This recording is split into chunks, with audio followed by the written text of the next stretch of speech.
Only 3% of people actually do this with their first paycheck. 97% of people do the exact same thing with their first paycheck. They spend it. Not recklessly, not stupidly, just normally, the way everyone around them does it. The other 3% do one specific thing differently. And 20 years later, that one decision is the entire reason they're not checking their bank balance before buying groceries. Here's what makes this so easy to miss. The 3% aren't earning more. They aren't smarter. Most of them couldn't even tell you why they did what they did at the time. They just made one small move before their brain had time to talk them out of it, and that single move is the whole story. Meet Jordan and Marcus, both 22. Both just landed their first real job out of college, entry-level marketing roles at competing companies, same city, same starting salary of $48,000. If you lined up their first paychecks side by side, you literally could not tell them apart.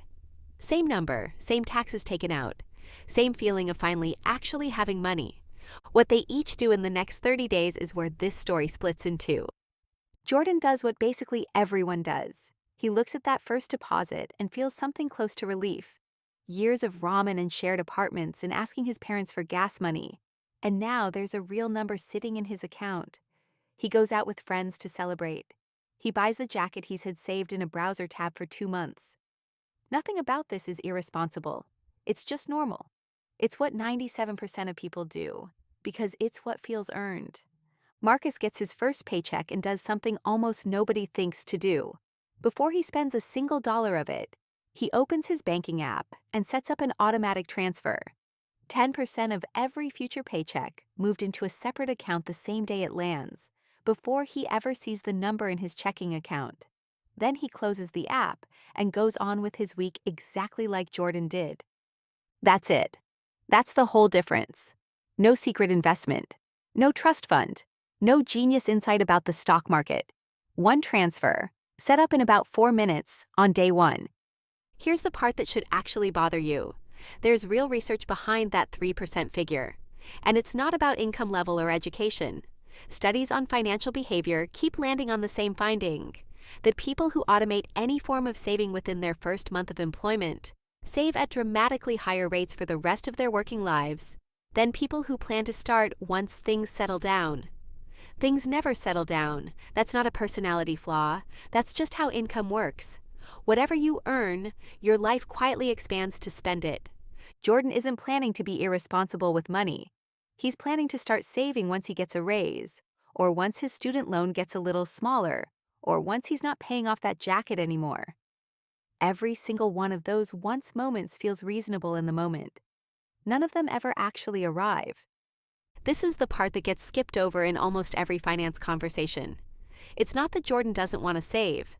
It's that saving what's left over requires him to make an active decision every single month forever, against a version of himself who always finds a reasonable reason not to. Marcus never has to make that decision again. He made it once, and the system runs itself. Let's fast forward 1 year. Both of them are earning the same $48,000. Marcus has been automatically saving $400 a month without touching it. That's $4,800 sitting in a high-yield account, quietly earning real interest instead of the practically nothing a regular savings account pays. Jordan has whatever's left over from a year of good intentions, which comes out to roughly $600, mostly saved by accident in a couple of unusually cheap months. Neither of them feels rich. Neither of them feels particularly different. This is exactly the point in the story where most people would tell you the gap doesn't matter yet. And for 1 year, they'd almost be right. Fast forward to year 5. Marcus got a couple of raises along the way, and every time his salary went up, he bumped his automatic transfer up right alongside it, before the extra money ever became part of his regular spending. He's never had to think hard about it. The system just adjusted itself. His invested savings, growing at a modest 8% average return, sits at around $34,000. Jordan also got raises. His lifestyle grew right along with them. Nicer apartment, nicer car. The kind of upgrades that feel completely reasonable on a bigger salary, because they are completely reasonable, individually. Jordan has maybe $6,000 saved by year 5, most of it sitting in a regular checking account earning close to nothing. Same raises, same 5 years. One of them has nearly 6 times the other's savings, and the entire gap traces back to a 4-minute decision made on day one that Jordan never got around to making. Here's where it gets uncomfortable because this isn't really a story about spreadsheets. It's a story about identity. Somewhere around year 3, Marcus stops thinking of that automatic transfer as a sacrifice. It stops feeling like money he's giving up and starts feeling like money that was simply never his to spend in the first place. The same way taxes get taken out before he ever sees them. He doesn't miss what he never touches. Jordan, meanwhile, is still fighting the same battle every single month. Should he save this time? Could he save this time? He genuinely wants to, and some months he does. And other months, a friend's wedding or a car repair eats the plan entirely. He's not failing because he's careless. He's failing because willpower is the least reliable resource any of us have, and Jordan is relying on it every 30 days for his entire adult life. There's a specific trap hiding inside this that's worth naming, because it explains why so many smart, capable people end up exactly where Jordan is.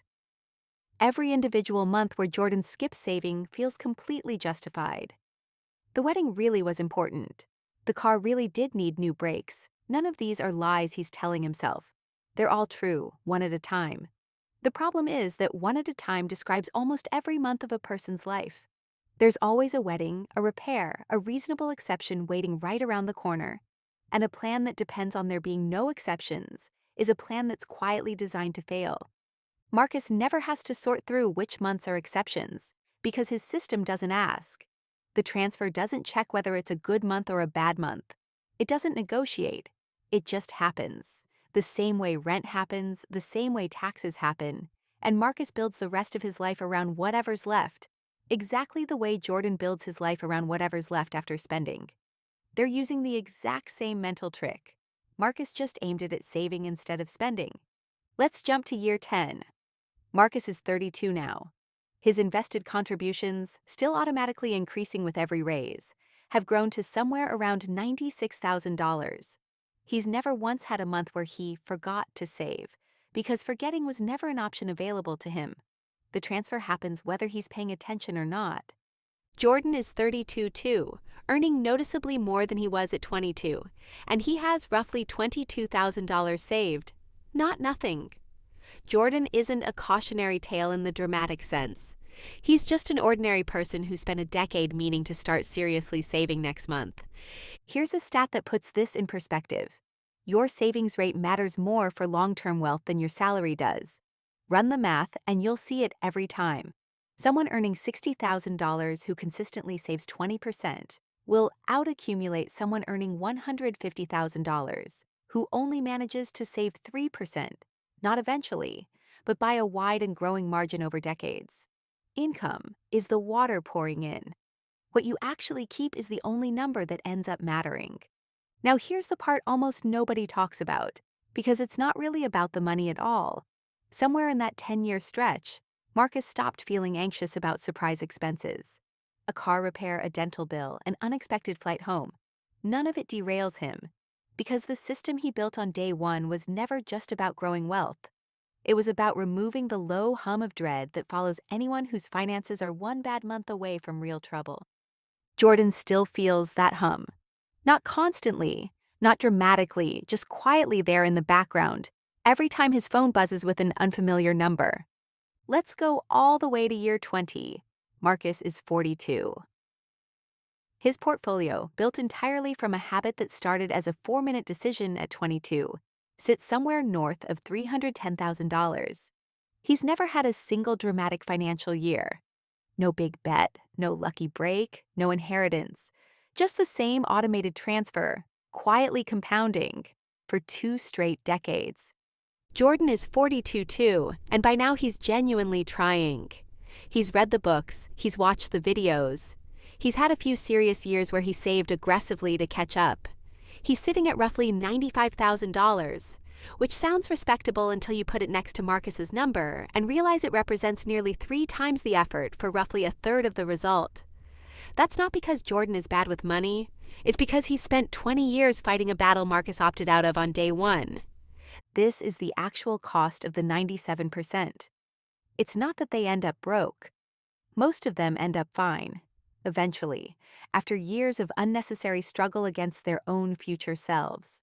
The 3% simply never had to fight that particular battle in the first place. So why doesn't everyone do what Marcus did?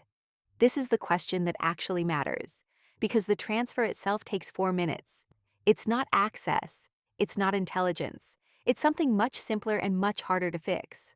The first paycheck feels like proof that the years of studying paid off, proof that you're a real adult now, with real money. Spending some of it doesn't feel like a mistake in that moment. It feels like a reward you've earned, and in a very real sense, you have. Nobody's suggesting Jordan should have lived like a monk at 22. The problem was never that Jordan spent some of his first paycheck. The problem is that he never separated a slice of it before he started spending, so there was nothing protected from the natural pull of a life that expands to meet whatever it's given. Marcus spent plenty of money too. He just made sure 10% of it was never available to spend in the first place. There's also a quieter reason the 3% figure stays so small. And it has nothing to do with laziness. Nobody actually teaches this. Not in high school, not in most college programs, not in the onboarding paperwork at a first job that walks new hires through health insurance and a 401k form, without ever mentioning that the single highest leverage financial decision of their life is sitting right there in front of them, waiting to be made in the first 30 days. Marcus didn't stumble onto some piece of forbidden knowledge. He just happened to hear the right advice at the right moment, from a parent or a video or a lucky conversation, and acted on it before the habit of spending had a chance to calcify. That's genuinely most of the gap. Not intelligence, not income, timing and exposure, layered on top of a decision that takes less time than ordering lunch. That's the entire mechanism hiding behind this 3% statistic. It was never about discipline in the way people usually mean it. It was about sequence. Save first, spend the rest, versus spend first, save whatever survives. Two systems that sound almost identical and produce wildly different lives over 20 years. And if you're sitting there right now with a first paycheck already spent, or a 10th paycheck, or a 100th, this isn't a story about a door that's already closed. Every single paycheck from today forward is a fresh version of that same 4-minute decision. The 3% didn't get some head start you missed out on. They just started the clock earlier, and the only thing that changes that gap now is starting yours today instead of next month. Pick a number that feels almost uncomfortably small, if that's what it takes to actually start. 5%, even 3%. Set the transfer up before you close this video, so tomorrow's version of you doesn't get the chance to talk today's version out of it. The exact percentage matters far less than the fact that it happens automatically, the same day, every single time, whether you're paying attention or not. Because that's really the whole story behind that statistic. It was never about the size of the first paycheck. It was about whether a piece of it got protected before life had the chance to decide what to do with it instead. Marcus and Jordan earned the exact same amount of money for 20 straight years. Only one of them built a system that didn't need him to be disciplined in order to work. The 97% aren't lazy, and they aren't bad with money. They're just waiting for a moment that feels right to start. And that moment, statistically, almost never arrives on its own. The 3% stopped waiting for it. They just made the decision once, on day one, and let it run without them. And here's the last thing worth sitting with. Neither Jordan nor Marcus ever felt like they were living through a life-changing decision. There was no dramatic moment, no music swelling in the background, just a guy in his first apartment tapping through a banking app for 4 minutes before going back to unpacking boxes. That's what almost every genuinely important financial decision actually looks like from the inside. Small, forgettable, easy to skip. The people who end up wealthy 20 years from now are rarely the ones who made one spectacular choice. They're the ones who made one unremarkable choice on an unremarkable Tuesday, and then simply never undid it. That's the whole secret behind the 3%. It was never hidden. It was just too boring for anyone to notice.